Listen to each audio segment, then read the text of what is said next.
খেলা উদ্বোধন হবে। দুই টিমের ক্যাপ্টেনকে বিনয়ের সাথে বলছি, আপনারা দুই টিম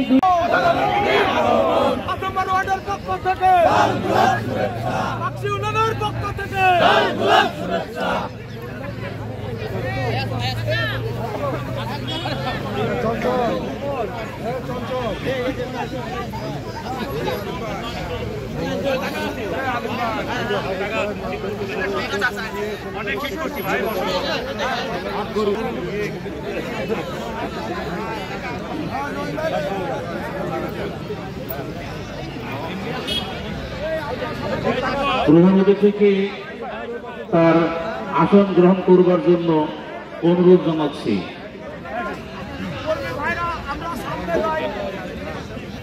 প্রধান অতিথিকে ফুলের মালা দিয়ে বরণ করে নিচ্ছি।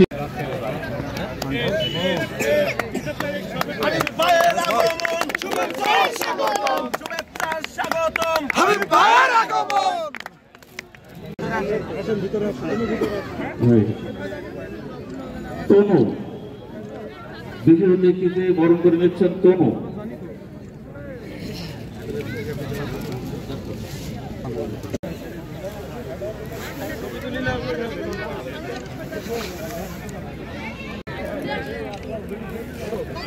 এবারে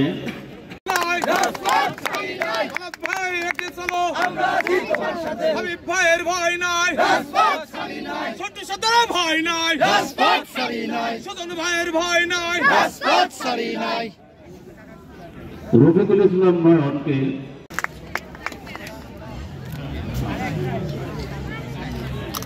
এবারে ছোট ভাইকে বরণ করে নেওয়া হচ্ছে। হাবিব সেনা ভয় করি না, সুমন ভাই এগিয়ে চলো, আমরা আছি তোমার সাথে, সুমন ভাইয়ের ভয় নাই, রাজপথ ছাড়ি নাই, আমরাও চালাবো। সব রেডি আছে, সামনে দেন সবাই, সামনে দেন সবাই, অংশগ্রহণ করবে। এটা সাইড দলের খেলোয়াড়দের মাঠে অংশগ্রহণ করার জন্য ওদেরকে আহ্বান জানাচ্ছে।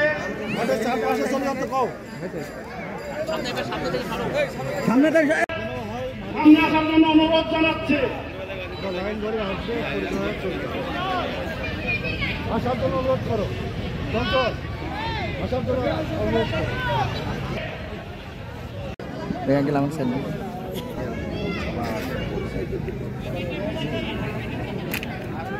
দুই টিমকে দুই সাইডে দাঁড় করা দাও।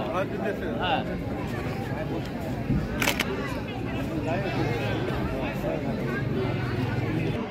আমি দুইটা টিমের দৃষ্টি আকর্ষণ করে বলতে, সামনে এসে দাঁড়িয়ে পড়ুন। এখানে না ওখানে থাকবে। জি, জনাব হাবিবুর রহমান হাবিব কিন্তু আজকে এই টুর্নামেন্টের শুভ উদ্বোধক। সে কিন্তু আসলে প্রতিটি প্লেয়ারদের সাথে তার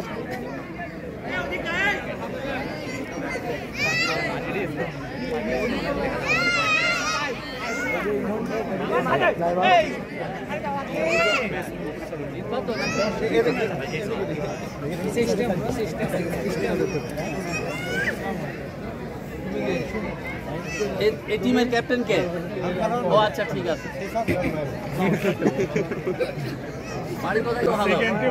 সেকেন্ড টিম বাইরে।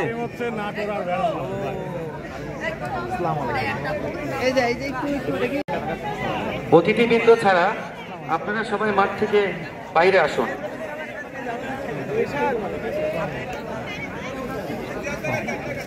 নাইট ক্রিকেট টুর্নামেন্টের সিজন 2 2024-25 শুভ উদ্বোধক আপনার জেলা ছাত্র দলের অন্যতম সহসভাপতি তানভীর হাসান সুমন ভাই।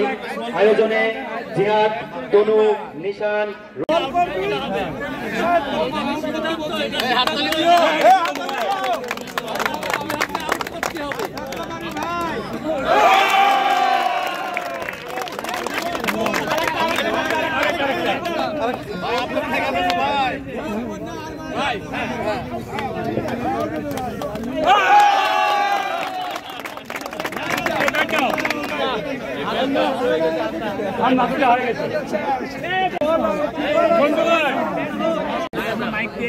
হ্যাঁ, মাইক দেও, মাইক দিতে হবে সুমন ভাই, মাইক দিয়ে। হ্যাঁ হ্যাঁ, ওখানে হলে ভালো হবে না ভাই। হ্যাঁ, আমরা এটা মাইকে দেব, মাইকে দেব, মাইকে দেব। ও যেমন তো মাস্টার কেবলের মালিক সামনে থেকে সাইড করে না সাউন্ড না তো যারা অংশগ্রহণ করছে যে দুটি দল তাদেরকে আমার ব্যক্তিগত পক্ষ থেকে এবং খেলা আয়োজকদের পক্ষ থেকে শুভেচ্ছা।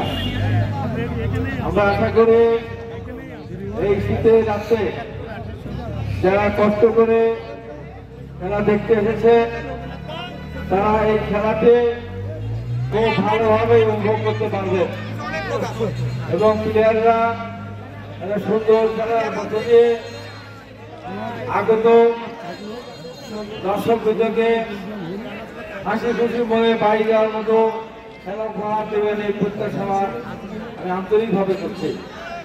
আজকের অনুষ্ঠানে অনেক অতিথিবৃন্দ এসেছেন, তাদের পরিচয় করে দেওয়া হচ্ছে। আজকে আমাদের পাবনা জেলা স্বেচ্ছাসেবক আহ্বায়ক আমার স্নেহধন্য এমএন খান এসেছেন। অন্যান্য নেতৃবৃন্দ পরিচয় ইতিমধ্যে হয়েছে। এই এলাকার যে সমস্ত মা বোনেরা এবং আমার প্রিয় মুরব্বীগণ ভাইরা উপস্থিত আছেন তাদের কাছে আমি একটি বক্তব্য বলতে পরিষ্কার করে এখন একটা ইন্ডিয়ান গভর্নমেন্ট চলছে। এই সরকারের আমলে বাংলাদেশে মানুষ এখন অন্তত মুখ খুলে কথা বলতে পারছে, চলাফেরা করতে পারছে। রাতের বেলা শুয়ে থাকলে ঘর থেকে স্বামী তুলে নেওয়ার ভয় নেই, মার কাছ থেকে ছেলেকে তুলে নেওয়ার ভয় নেই, বা বিভিন্ন রাস্তায় চলতে গেলে গুম হয়ে যাওয়ার মতো পরিবেশ এখন নেই। মান আল্লাহ পাক এই ব্যবস্থাকে আমাদেরকে এই পরিস্থিতি অব্যাহত রাখতে চাই। আমরা বর্তমান সরকারকে সার্বিকভাবে সহায়তা করে আগামী দিনে একটা সুন্দর নির্বাচন সরকার উপহার দেবেন। সেই নির্বাচনের মধ্য দিয়ে গণতান্ত্রিক সরকার আসবে, সেই সরকার দেশ পরিচালনা করবে। আমরা বাংলাদেশ জাতীয় দলের পক্ষ থেকে বলতে চাই, আগামী দিনে আপনাদের এই এলাকার মানুষদের প্রতি আমাদের আহ্বান থাকবে, যারা সাধারণ মানুষ আছেন তাদের প্রতি আমাদের কোনো বিদ্বেষ নেই, কোনো ক্ষোভ নেই।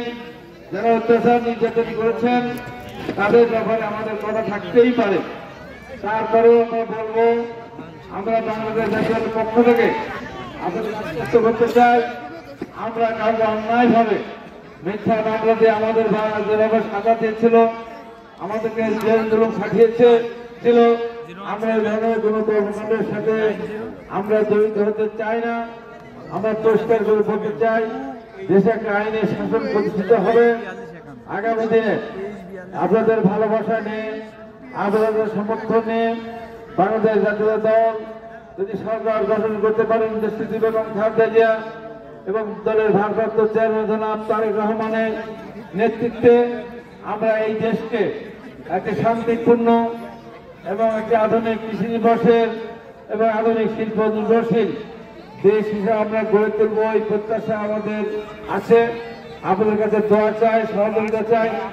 দেশটি বেগম খালেদা যেন সুস্থ হয়ে আমাদের মাঝে ফিরে আসতে পারেন, অসুবিধা চিকিৎসার জন্য যাবেন। আমাদের প্রিয় নেতা জনাব তারেক রহমানও তার মামলাগুলি আইনের মধ্য দিয়ে শেষ হয়ে গেলে উনি আমাদের মাঝে ফিরে আসবেন। আমরা মনে করি উনার ফিরে আসলে খুব দরকার। বর্তমান দেশের সবকিছু মিলে এখনো ষড়যন্ত্র যেহেতু শেষ হয় নাই, সেহেতু তারেক রহমানের নেতৃত্বে নেতার এখানে উপস্থিত হওয়ার খুব দরকার আছে। আমরা মনে করি যত ষড়যন্ত্র হোক না কেন বাংলাদেশ সামনের দিকে এগিয়ে যাবে। যতদূর পিছিয়ে দিয়ে গেছে বিগত সরকার, এখান থেকে সামনে দিকে এগিয়ে যাওয়া খুব কঠিন ব্যাপার। কারণ আমাদের একেবারে দিনে দিনে জর্জরিত করে গিয়েছে। প্রতি বছর 5 থেকে 6 বিলিয়ন ডলার আমাদেরকে ঋণ সহ আসল পরিশোধ করতে হবে, যেটা বাংলাদেশের মতো একটা দেশের জন্য খুবই কঠিন ব্যাপার।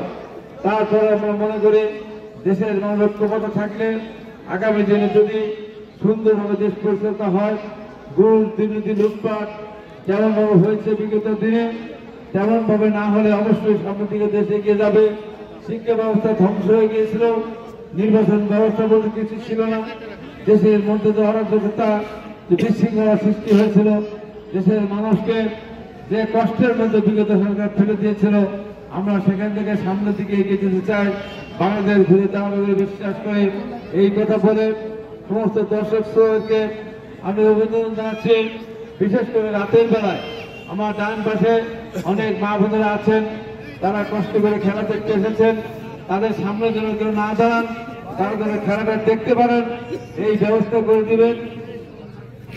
এই প্রত্যাশা ব্যক্ত করে আপনাদের কাছে একটি কথা বলে শেষ করতে চাই। আজকে বাংলাদেশের ক্রিকেট যতদূর এগিয়েছিল সেই এগিয়ে যাওয়ার পিছনে শহীদ রাষ্ট্রপতি জিয়া রহমান, দেশ নেত্রী বেগম খালেদা জিয়া এবং আগামী দিনে রাষ্ট্রনায়ক দলের ভারপ্রাপ্ত চেয়ারম্যান তারেক রহমানের ছোট ভাই আরাফাত রহমান কোকো বাংলাদেশকে ক্রিকেটের মূল এনে দিয়েছিলেন আসলাম খানের নেতৃত্বে। সেই সময় বাংলাদেশ ক্রিকেটে অন্তর্ভুক্ত হয়েছিল। এখন বিভিন্নভাবে ক্রিকেট এগিয়ে যায়, মাঝে মাঝে আবার কিছু সিদ্ধান্তের কারণে ক্রিকেট পিছিয়ে যায়। আমি মনে করি এদেশের খেলোয়াড়রা অত্যন্ত ভালো সামনে দিকে এগিয়ে যাবে যদি কিনা তাদের উপরে কোনো খবরদারি করা না হয়। রাজনৈতিক চাপের কারণে কোনো ভালো প্লেয়ারকে বাদ দেওয়া এবং যে খেলার প্লেয়ার অত ভালো না তাকে সামনে নিয়ে এসে খেলার চেষ্টা যদি আমরা না করি তাহলে আমি মনে করি যে আমাদের দেশের ক্রিকেট সামনে দিয়ে অনেক দূর এগিয়ে যাবে। পৃথিবীর বুকে বাংলাদেশ ক্রিকেট টিম অবশ্যই একদিন না একদিন বিশ্বকাপ পর্যন্ত জয় করতে পারবে বলে আমি আশা করি। এই প্রত্যাশা ব্যক্ত করে আপনাদের সবার সুস্বাস্থ্য কামনা করে আমি আমার বক্তব্য শেষ করছি।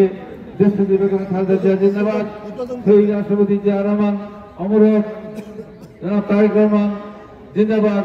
এই কথা বলে আজকের এই ক্রিকেট টুর্নামেন্টে আমি এখানে উদ্বোধন ঘোষণা করলাম। আপনাদের সবাইকে ধন্যবাদ। নেতা কি আছে?